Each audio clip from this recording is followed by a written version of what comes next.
Voilà pour les titres de cette édition. À toutes et à tous, bonsoir et bonne fête de la Pentecôte. 10 jours après donc sa montée au ciel, le Christ envoie, comme il a promis à ses apôtres, l'Esprit Saint. Par ce mystère donc de la Pentecôte, le Seigneur sanctifie tous les peuples et répand les dons du Saint-Esprit sur l'immensité du monde. À la paroisse Notre-Dame sous la croix d'Agbalépé-Dogan, ils étaient nombreux, les fidèles, à prendre part à l'Eucharistie dominicale en cette solennité de la Pentecôte. Le reportage est signé Charlotte Monsimet.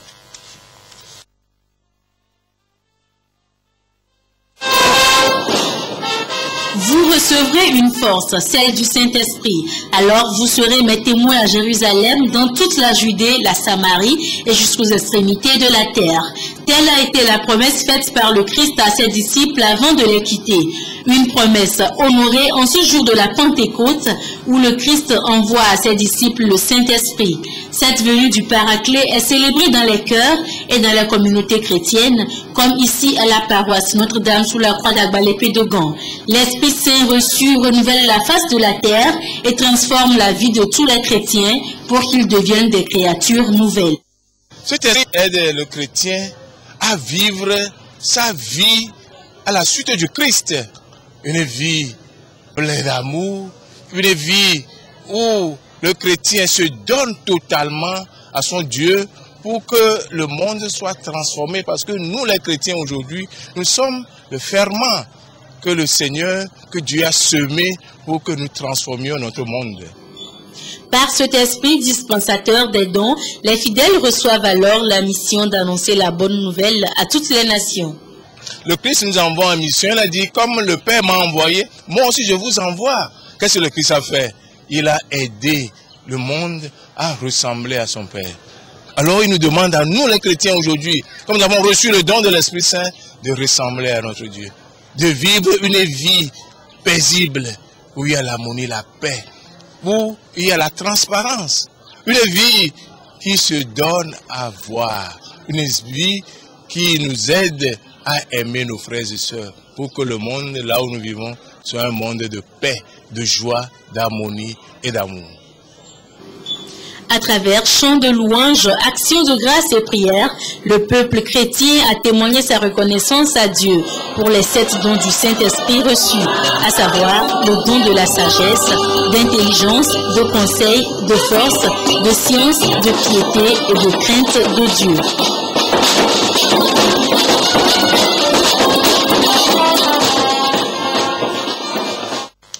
Même ambiance de fête chez les fidèles chrétiens de la paroisse de Nikonakwe de l'église évangélique presbytérienne du Togo. L'Esprit Saint a été accueilli dans l'allégresse. Comme vous pouvez dire. La descente de l'Esprit Saint sur les apôtres de Jésus-Christ, c'est la naissance de l'Église et la propagation de la parole de Dieu. Cette descente de l'Esprit Saint est célébrée chez les fidèles de l'Église évangélique presbytérienne du Togo. Ils étaient donc à la paroisse de Lomé-Nikonakwe où ils ont joint leur voix à celle du pasteur pour louer le Seigneur pour ses bienfaits en faveur du peuple de Dieu. Dans sa prédication tirée du livre de Jean, chapitre 20, versets 19 à 23, le pasteur Foli Bruno invite les uns et les autres à l'esprit d'amour et de partage. Nous devons partager les merveilles de l'Esprit Saint avec nos prochains. Parce que lorsque vous lisez le texte de la première épître aux Corinthiens au chapitre 12, là vous allez découvrir les merveilles de Dieu, les merveilles de l'Esprit que nous devons partager avec les autres. Entre autres, la joie. L'Esprit nous donne la force de guérir. L'Esprit nous donne la force d'aimer l'autre. Donc il y a plein de choses dans ce livre que nous devons partager avec les autres. Le pasteur Foli Bruno a aussi prié pour la paix et la réconciliation entre les filles et les fils du Togo. L'Esprit Saint vivifie, fortifie et appelle les fidèles chrétiens à rester constamment attachés au Seigneur afin que leur foi soit plus élevée dans la construction d'une église qui rassemble et qui donne la vie.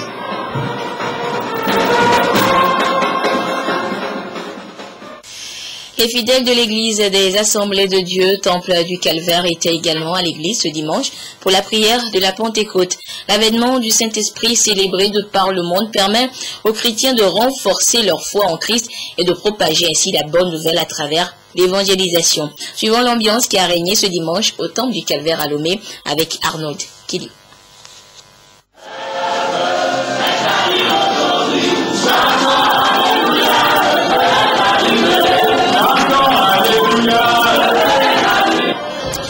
Louanges et adorations ont meublé le culte de la Pentecôte à l'église des Assemblées de Dieu, Temple du Calvaire.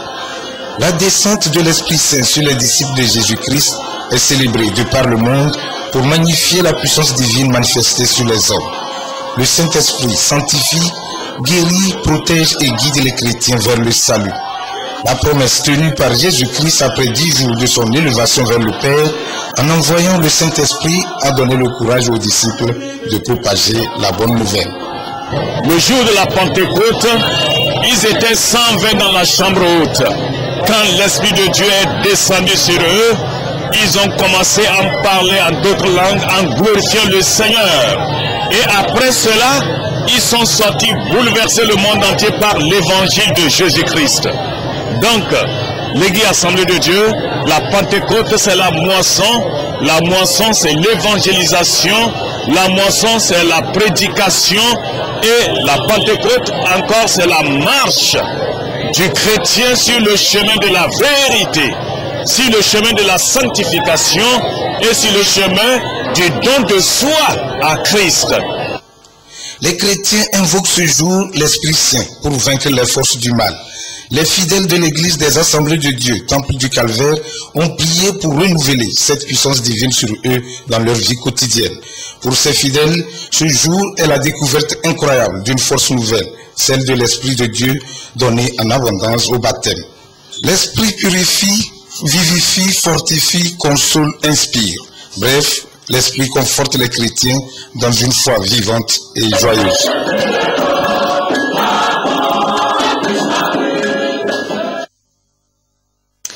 Voilà donc ce qu'on pouvait retenir de la célébration de la Pentecôte ce dimanche au Togo.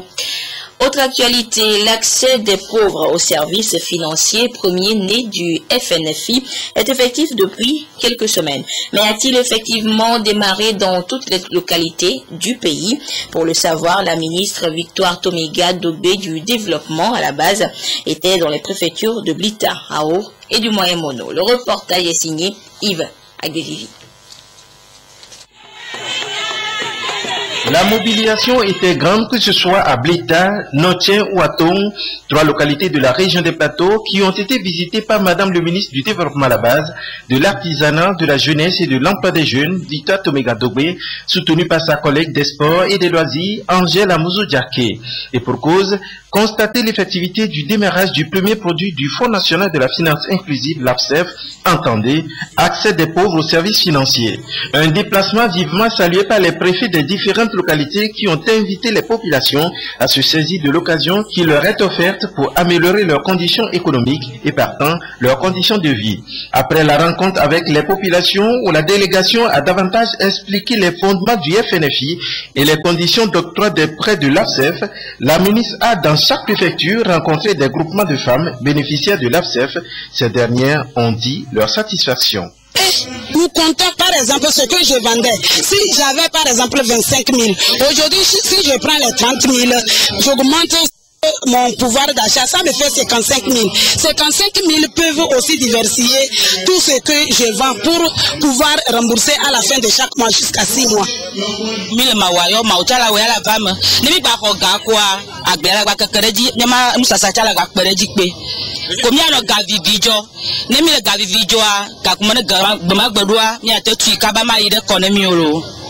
Des déclarations qui, ajoutées à celles des rencontres populaires, en disent long, selon la ministre, sur l'adhésion des populations et sur le travail qui s'effectue sur le terrain. Le message de l'APSEF passe très bien. Nous notons une très bonne adhésion des populations qui s'approprient le message. Vous pouvez le constater à travers les sketchs, les populations elles-mêmes qui mettent en exergue les rumeurs, les difficultés que ce produit peut rencontrer, mais en même temps, les mêmes populations montrent les différentes conditions, bien les réponses, bien les mesures qu'on prend pour faire en sorte que l'APSEF soit un succès. Nous avons noté également que les prestataires de services financiers, notamment les institutions de microfinance qui ont été sélectionnés pour accompagner l'APSEF, font un travail remarquable sur le terrain. Elles ont compris le travail de sensibilisation préalable, l'identification des groupes solidaires, la formation des groupes, et aujourd'hui je peux réellement saluer le professionnalisme de toutes les institutions de microfinance qui ont choisi d'accompagner le gouvernement togolais. 300 000 personnes sans distinction aucune devront bénéficier de ce crédit de masse avant fin 2014 selon les prévisions. Un crédit de 30 000 francs CFA sans garantie financière ou réelle et pour seulement 5% d'intérêt. Une proposition alléchante certes pour la classe sociale exclue du système financier, mais assortie de quelques conditions. Bénéficier d'une éducation financière relative entre autres au crédit et ses exigences à la gestion de la micro-entreprise et au crédit solidaire. La prochaine étape de cette tournée conduira du Dr Megantobré et sa délégation à Agné et à Elavagnon dans l'Est Mono. Bonne nouvelle pour la population togolaise, une nouvelle technique vient d'être introduite dans la transformation des produits de pêche. Il s'agit de la technique FAO Tiaroé, un système de transformation des produits de pêche et d'aquaculture plus adapté. Il permet ainsi de mettre à la disposition des consommateurs des produits sains. Gros plan sur ces fumoirs avec Dodo Waré et Christine Pechekialoudé. Le séchage et le fumage, des procédés qui permettent de conserver les produits de pêche. Ces deux méthodes se révèlent inappropriées conformément aux normes sanitaires internationales dans la mesure où le séchage expose le produit aux maladies et la contrainte qui s'impose au fumage est liée à la non-maîtrise des hydrocarbures aromatiques polycliniques, des composés nocifs pour la santé. En réponse aux défis liés à ces méthodes, la FAO Tiaroy ou FTT Tiaroy, un nouveau système a été conçu. Il présente de multiples avantages. Donc le FTT Tiaroy permet non seulement de fumer, de préparer des produits de qualité. Donc le premier avantage, c'est surtout au niveau de la sécurité du consommateur. Donc le produit est sain, il n'y a pas de particules nocives. Donc les goudrons ont été filtrés surtout au niveau du filtrage. La cuisson se déroule dans un compartiment. Donc avec le collecteur, avec tous les accessoires du FTT, il y a le collecteur de graisse et il y a le fourneau. La fumée est filtrée. Le système de fumage aussi ne dérange pas. La fumée s'échappe à travers des cheminées. L'établissement Dieu est grand, une unité de fumage de produits halieutiques abritait depuis quelques mois le premier prototype du four FTT Tiaroy qui a connu des modifications pour plus de performance. Les transformatrices et transformateurs du poisson du centre et d'autres venus d'ailleurs ont été formés. L'établissement Dieu est grand sert désormais de centre pilote. Aujourd'hui, nous pouvons dire que nous aussi nous disposons des dispositifs pouvant répondre aux normes des exigences dans le taux de APS international. Donc nous ne pouvons que remercier. Ce nouveau procédé est le fruit du travail collaboratif de la FAO avec le Centre national de formation de techniciens des pêches et aquaculture du Sénégal. L'appui de la FAO vise, à travers cette initiative, à renforcer les capacités de transformation des produits de pêche au Togo et à faciliter l'exportation de produits de pêche de qualité. Plus de 2600 tonnes de poissons, selon le directeur de la pêche, sont fumées par an et si ce procédé est vulgarisé, il permettra de réduire aussi les pertes post-capture estimées à plus de 50% des produits de pêche. La guerre contre la fièvre charbonneuse se poursuit dans notre pays. Les différents acteurs impliqués dans cette lutte se remobilisent pour une action efficace. L'étape de Daporon avec Désiré Aloy.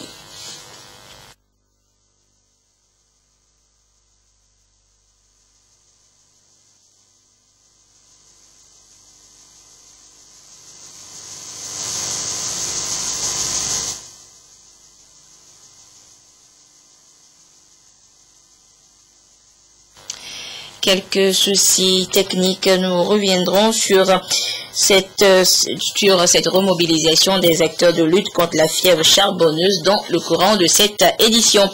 Au sud Kivu, en République démocratique du Congo, c'est le vol de bétail qui a causé le massacre de 30 personnes. Une situation qui ouvre de vieilles blessures aux habitants de ce village. Attention, les images peuvent choquer. C'est à croire que leur vie ne valait pas plus que du bétail. Au moins 30 personnes ont été tuées dans ce village de Moutaroulé, dans la province du Sud Kivu, en République démocratique du Congo. Des images difficilement soutenables. Pour se venger, après un vol de bétail, des hommes armés ont débarqué dans la nuit de vendredi à samedi et déchaîné leur violence. Les gens meurent comme ça, il n'y a aucune enquête. Il y a eu un premier massacre. Là, c'est le deuxième. Toujours pas d'enquête et on ne sait pas ce qui s'est réellement passé. Le gouvernement fait comme si de rien n'était. Les victimes se trouvaient dans leur maison. D'autres dormaient dans cette petite église protestante, complètement détruite. Les assaillants s'en sont même pris aux patients du centre de santé. La police et l'armée savent qu'il y a des milices armées à côté d'ici, des milices armées illégalement. Ce ne sont ni des soldats ni des militaires, ce sont des gens habillés en civil, mais bien armés, et le gouvernement le sait. À cause d'un conflit foncier, les violences entre communautés sont régulières dans cette région. La MONUSCO indique avoir déployé des casques bleus à Moutaroulé pour évacuer les blessés et tenter de ramener le calme. En Égypte, c'est officiel, le maréchal Al-Sisi est depuis ce dimanche le nouveau président d'Égypte. En prêtant serment devant la Cour constitutionnelle, le maréchal a promis respecter les droits de l'homme comme le lui ont suggéré les pays occidentaux qui l'ont félicité. Il prend ainsi la tête de l'Égypte 11 mois après avoir destitué le président islamiste Mohamed Morsi. Au Togo, les groupements féminins d'enfants dans les lacs ont de quoi démarrer la nouvelle campagne agricole avec sérénité. La Convention des femmes pour unir CFU leur a offert 80 sacs d'engrais ce dimanche. Esther Laclé. Première sortie des femmes unir l'enfant après les législatives de 2013. Dimanche de Pentecôte particulier pour les populations sorties en masse, réceptionner les 80 sacs d'engrais offerts par les femmes du parti Unir, Union pour la République. Il s'agit pour ces dernières d'assister les productrices et groupements féminins pour la campagne agricole en cours. Le message fort de ce rendez-vous, c'est d'encourager les femmes des zones rurales, et leur dire que nous sommes derrière elles, nous sommes à côté d'elles. Le président Forest Ordinaire est à côté d'elles, à travers nous, pour leur dire que la campagne agricole doit produire des effets positifs dans notre pays et que nous devons améliorer la productivité des femmes dans notre pays. Nos bonnes femmes et nos mamans sont elles qui soutiennent l'agriculture dans nos régions. Et aujourd'hui, nous sommes venus à leur appui, les efforts que les femmes de Convention Unir ont apporté, et surtout nos soutiens aussi, pour pouvoir faire avancer l'agriculture dans nos milieux. Ce geste répond aux besoins exprimés par les femmes des groupements féminins il y a quelques semaines. Émotion, joie et perspectives, elles sont l'une des premières à bénéficier de ces engrais au symbole de la Convention des femmes pour unir.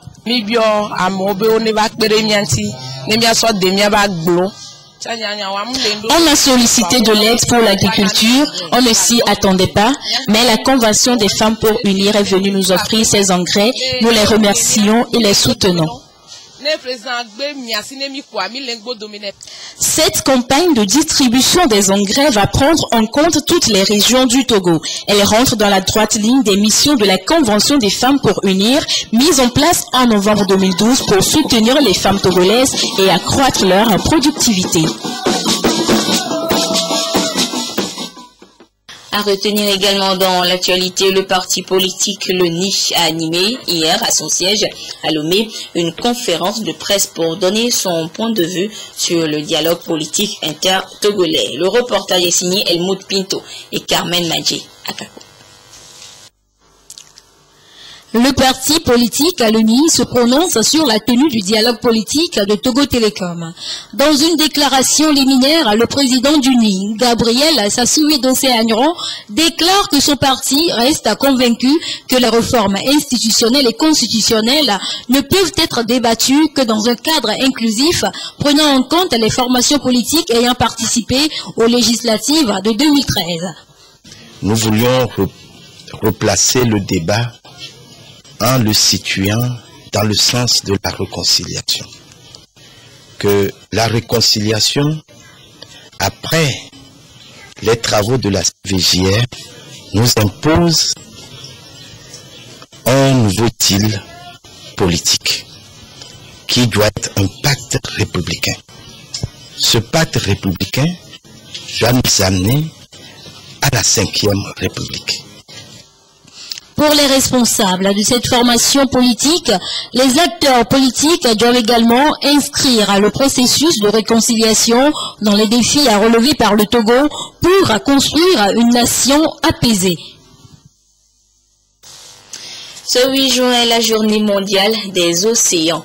Et quelques jours avant, ce dimanche, les associations ont lancé un appel à la sauvegarde du golfe de Guinée. Comme on peut le dire. Les océans constituent des sources de vie par excellence pour leur richesse en espèces halieutiques recherchées pour les besoins alimentaires et pour leur important apport au développement économique. Selon les estimations, environ 8% de la population mondiale vivent aux dépens des océans. Et pourtant, ils sont de plus en plus menacés par la pollution grandissante liée au déversement accidentel d'hydrocarbures d'une part et d'autre part aux déchets de toutes sortes. Il y a donc lieu de réagir pour sauver aussi bien nos océans que leur flore et faune. Tous les animaux marins sont capables de bioaccumuler, de bioconcentrer tous les polluants que nous leur envoyons, et cela nous revient aussi sur la table. Donc l'homme lui-même se détruit en rejetant tout dans l'océan, parce que ça nous revient un jour sur la table. Nous avons des plages magnifiques pour le tourisme ou bien pour se reposer. Mais quand vous allez là-bas, vous êtes ici et puis à 20 mètres de quelqu'un vient faire ses besoins. C'est d'aller vers les populations riveraines, ceux-là qui se retrouvent au bord des plages, pour les sensibiliser. Aller sur les plages pour nettoyer les plages. Donc le samedi déjà, on serait sur la plage au niveau de l'hôtel Ibis, la cour des Grands, jusqu'à la frontière Togo-Ghana pour mobiliser les gens afin de pouvoir protéger minimum, ne serait-ce que minimum possible nos plages. Les associations Togo Fulbright Aluminium Association, TFAA, et Sciences et Technologies africaines pour un développement durable, STADD, sont deux associations sœurs qui ont pour mission fondamentale la protection de l'environnement au Togo. Promouvoir une meilleure qualité de vie pour les personnes du troisième âge. C'est le thème de la séance de sensibilisation organisée hier par les membres de la chorale du temple de Nyekonakwe de l'église évangélique presbytérienne du Togo. Une chorale qui célèbre cette année ses 60 ans d'existence. Sonia Meniko, Désiré Dagbovi et Charlotte Moussime.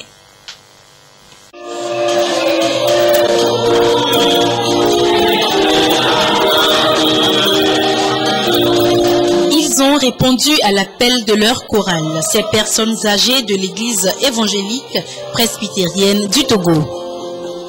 Célébrant son jubilé de diamant, la chorale du temple de Nyekonakwe a pensé aux personnes de troisième âge. Le thème choisi pour cette soirée, promouvoir une meilleure qualité de vie pour les personnes âgées. Nous laissons nos parents qui sont vieux, on les laisse dans leur compte, ce qui n'est pas du tout normal.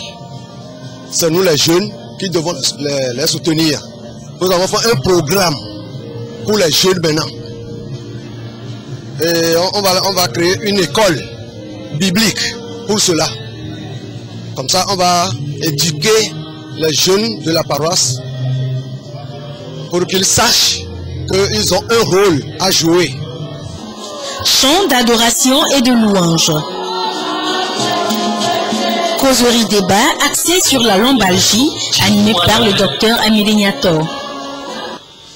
Sketch autour de la thématique dépravation des mœurs. Tel a été le menu de la soirée.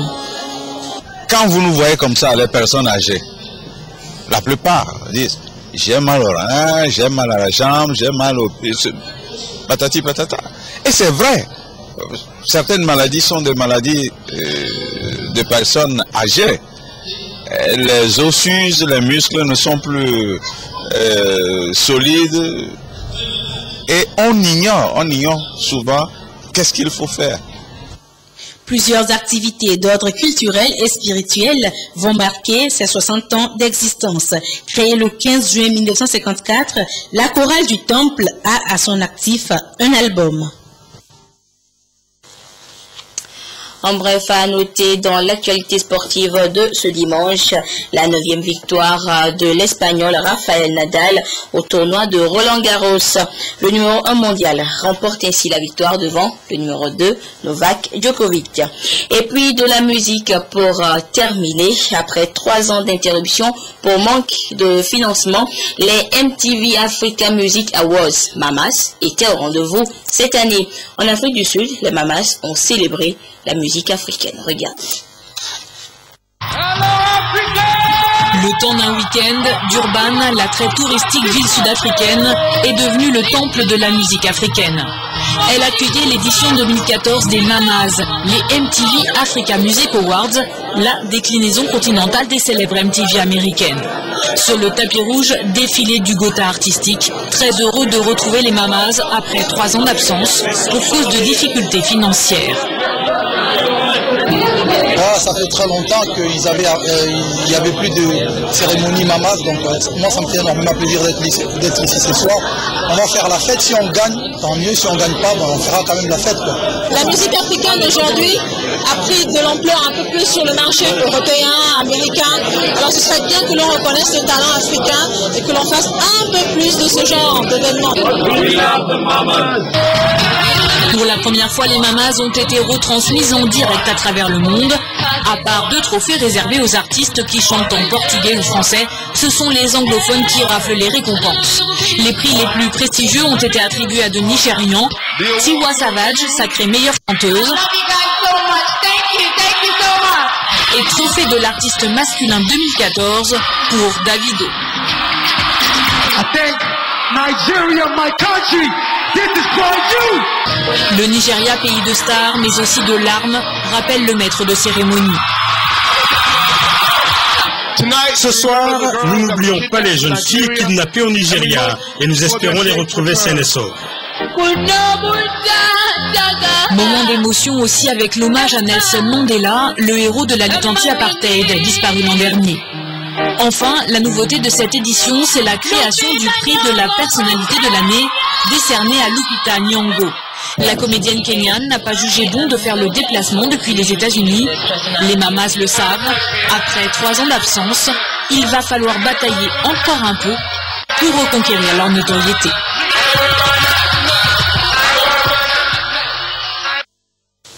Et c'est sur cette bonne ambiance des Mamas que se referme cette édition. Merci à vous qui l'avez suivi ou que vous soyez grâce à la télévision togolaise. Une fois encore, bonne fête de la Pentecôte et excellente suite de week-end de la Pentecôte à toutes et à tous. Au revoir.